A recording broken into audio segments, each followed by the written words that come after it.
తెనాలిలోని శ్రీ వెంకటేశ్వర యోగా సేవా కేంద్రం వ్యవస్థాపకులు Andhra university professor doctor Venkateswara Yogi Guruji పట్టణంలోని గోశాలను సందర్శించారు. ఈ సందర్భంగా ఆవులకు మేతను సమర్పించారు. భారతదేశం సనాతన సాంప్రదాయాలకు పుట్టినిల్లని, భారతీయ సంస్కృతి ప్రకృతిని ఆరాధించి సమాజాన్ని ప్రకృతితో మమేకం చేసిందని శ్రీ వెంకటేశ్వర యోగ సేవా కేంద్రం వ్యవస్థాపకులు వెంకటేశ్వర యోగి గురూజీ తెలియజేశారు. గోవుని పూజించడం ప్రాచీన కాలపు సాంప్రదాయమని ఆయన తెలియజేశారు. గోమాత, గంగామాత, గీతామాత, గాయత్రీమాత, స్వమాత అని ప్రతి మనిషి 5 తల్లులను పోషించాలని అన్నారు.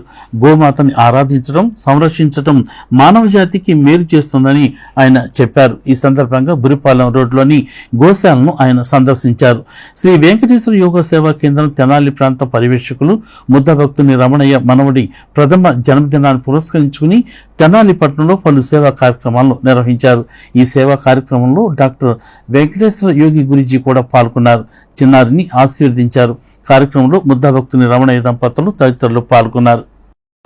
గావో విశ్వస్య మాతరః అన్నారు. అంటే ఆవు ఈ విశ్వం మొత్తానికి కూడా తల్లి వంటిది అని చెప్పారు. ఎందుకని అంటే గోమాతలో ఉండేటటువంటి ప్రత్యేకత అట్లాంటిది. అమ్మ పాలు ఎంత శ్రేష్టమైనవో, అమ్మ పాల తరువాత గోక్షీరం, ఆవు పాలు అంత శ్రేష్టమైనవిగా చెప్పారు. ఇక పంచగవ్యం అంటారు. ఆవులో ఉండేటటువంటి, ఆవు నుండి వచ్చేటటువంటి 5 రకాల పదార్థాలు కూడా చాలా శ్రేష్టం. ఆవు నెయ్యి, ఆవు పాలు, ఆవు పెరుగు, అలాగే గోమయం, గోమూత్రం, ఈ 5 కూడా పంచగవ్యమైన ఔషధాలతో సమానంగా చెప్పారు. ఈ రకంగా భారతీయ సనాతన సంస్కృతిలో గోమాతకున్న ప్రాశస్త్యం చాలా గొప్పది. ఈ తెనాలి పట్టణంలో గోమాతలకి ఈరోజు ప్రసాదాన్ని ఇవ్వడం జరిగింది.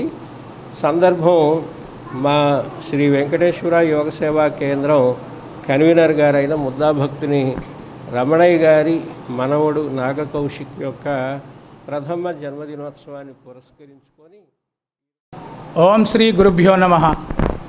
శ్రీ వెంకటేశ్వర యోగా సేవా కేంద్రం ఆధ్వర్యంలో యోగా సభ్యులు సాయికృష్ణ దివ్య కుమారుడు నాగకౌశిక్ పుట్టినరోజు సందర్భంగా ఈ రోజున షిరిడి సాయి వృద్ధాశ్రమంలో అల్పాహారం అందించటము, మన ఇల్లు వృద్ధాశ్రమంలో అల్పాహారము, గాయత్రి యొక్క యజ్ఞము, తర్వాత గోశాలలో 300 గోవులకి ఇది చేయటము, మన పూజ్య శ్రీ వెంకటేశ్వర యోగి గురూజీ గారి చేతుల మీదుగా ఈ కార్యక్రమాన్ని చేయటము, వారు ఆశీర్వదించడం కోసం వచ్చారు. యోగా సభ్యులు ఇంకా అనేక సేవా కార్యక్రమాలు చేయాలని కోరుకుంటున్నారు.